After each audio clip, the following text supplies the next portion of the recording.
When you're living life, a lot of your attention is on your outer environment. And what is your outer environment made up of? Bodies, people, things, objects, places, and time. A lot of our attention is on our body, how we're feeling. Are we hungry? Are we tired? We're angry? We're frustrated? We have pain?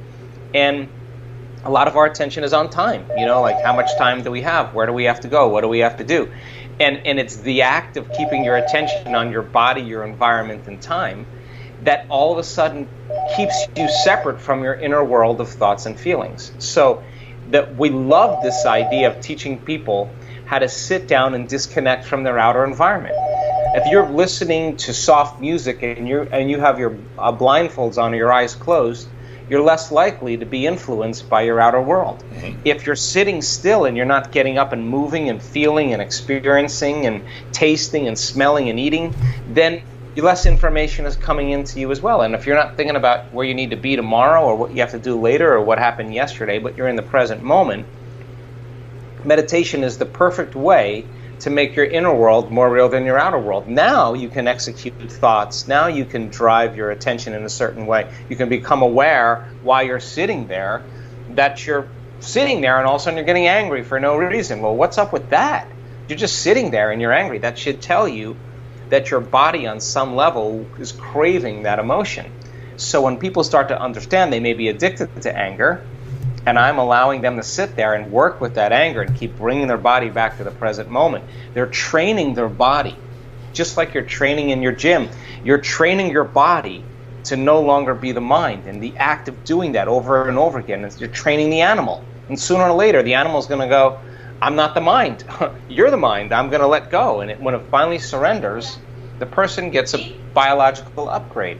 And that biological upgrade happens in a matter of seconds. So I love this because you don't have you can't tell me you're too old to do this. You can't tell me you're too out of shape to do this. You can't tell me you're too sick to do this.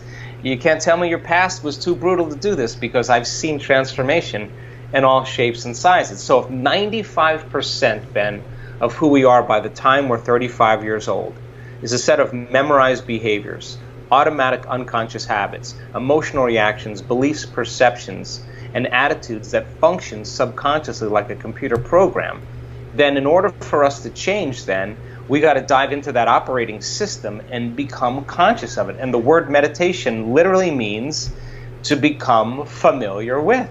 So you got to become familiar with those thoughts, those emotions, those behaviors, and become so familiar and conscious of them that you would never go unconscious again. And then you got to decide what thoughts you do want to fire and wire in your brain. You got to rehearse mentally who you're going to be. And the act of rehearsing and thinking about who you're going to be, planning your behaviors, begins to install the neurological hardware in your brain to look like that experience has already happened. Now your brain is no longer a record of the past. Now it's a map to the future. Now, if you keep doing it, firing and wiring, the hardware becomes a software program. And the next thing you know, you're thinking like a happy person. You're acting like an unlimited person because you would put the circuits in place. And then the last step is to teach your body emotionally what that future is going to feel like before it happens. And if you keep cultivating those states of mind and body, neurologically and chemically, it's going to begin to become familiar to you. And you're going to go from one personality to another. And the disease or the problem is going to exist in the old personality, and you're literally someone else. And the person doesn't have to visualize their cancer going away. They'll just tell you the cancer was in the other person. I'm somebody else. It can't live here. And the disease naturally goes away. So it's a side effect of a change. I have sat with my body, Ben, for hours, and I have watched my mind run all over the place. And there are certain thoughts that you really want to believe in because they're part of you. But when you start really overcoming your own personal limitations, and you're no longer knee-jerking to the people and conditions in your life because you've been sitting there in your meditation, and your body's throwing the kitchen sink at you, and you're just saying, that's all you got, that's it, I'm gonna keep going. Sooner or later, when you break free from the chains of those habits and those emotions, and your body begins to liberate energy, we've measured this, and you start feeling joyful and free, and your heart starts to open, and you're in love with life, and you're moved, and this is a feeling that's not coming from anywhere outside of you, it's coming from within you.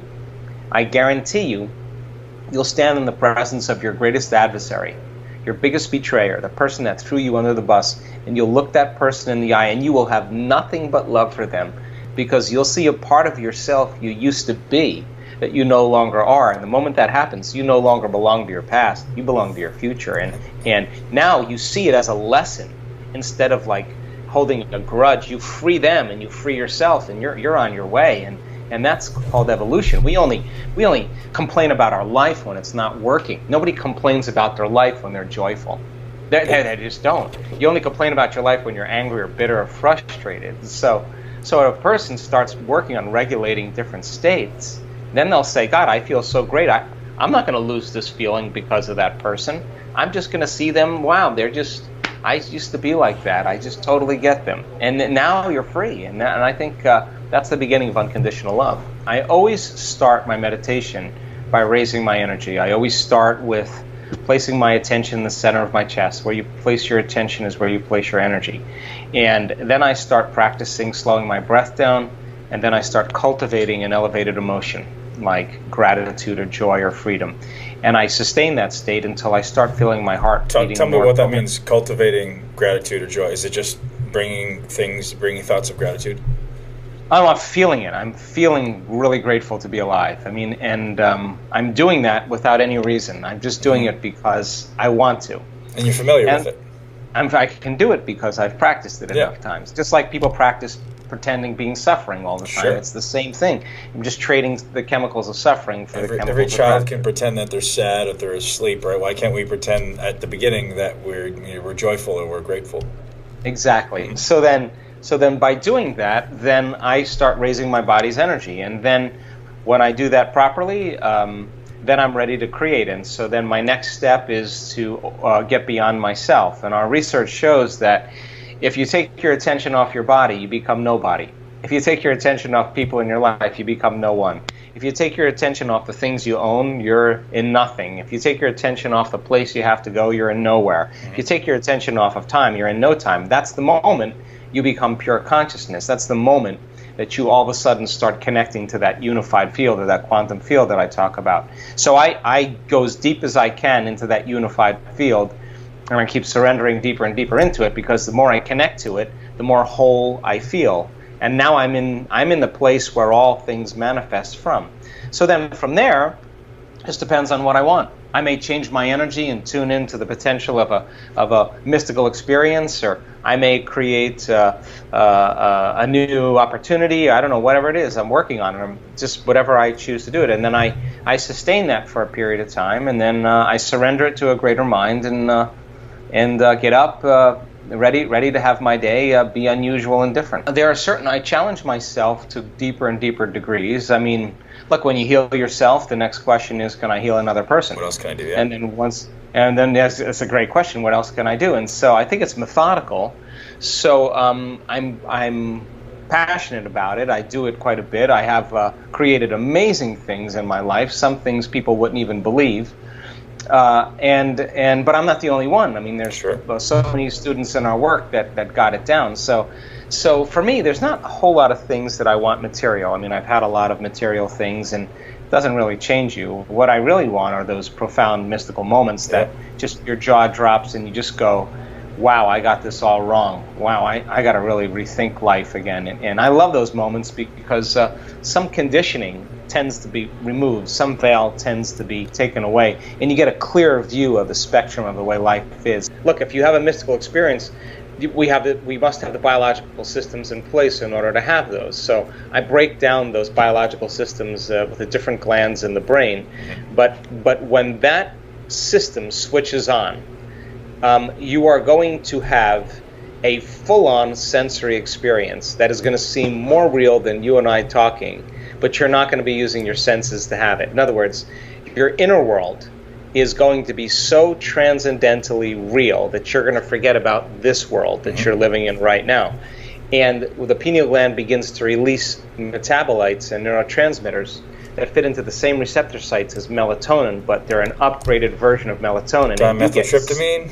Dimethyltryptamine is one of the 5. Yeah. But is it 5? Dimethyltryptamine is, there's 5. So dimethyltryptamine creates the lucid visioning, right? Mm-hmm. But then melatonin is also an antioxidant, so you get 2 metabolites that are upgraded antioxidants that are way more powerful than melatonin: anti-cancer, anti-aging, anti-heart disease, anti-stroke, anti-neurodegenerative, anti-inflammatory, antimicrobial.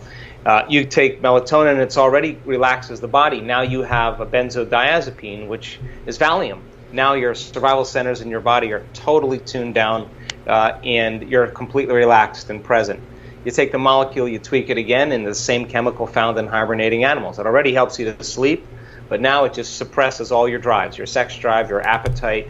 It suppresses your preoccupation in the environment. Your body is now in stasis. So now your body is conserving energy, and it's completely in the present moment. You take the molecule, you tweak it again, and you have the same chemical found in electric eels. The nervous system becomes highly activated, filled with energy.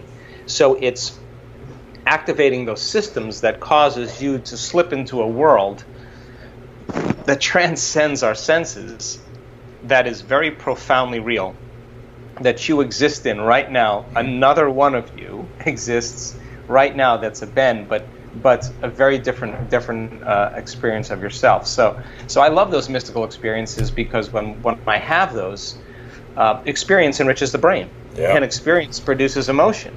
So after one of those events, it creates a long-term memory, and when you come back to your senses, now you have the circuits in place to perceive a broader spectrum of reality, because now your brain is wired to perceive what's always existed, but you didn't have the neurocircuitry in place to perceive it. So whether it's an out-of-body experience, whether it's an interdimensional experience, whether it's a lucid, very profound moment where you're connecting to your soul. I mean, it goes on and on and on, and you only need to taste of one of those, and you're not so interested in Justin Bieber or Donald Trump. You might be interested in just something else.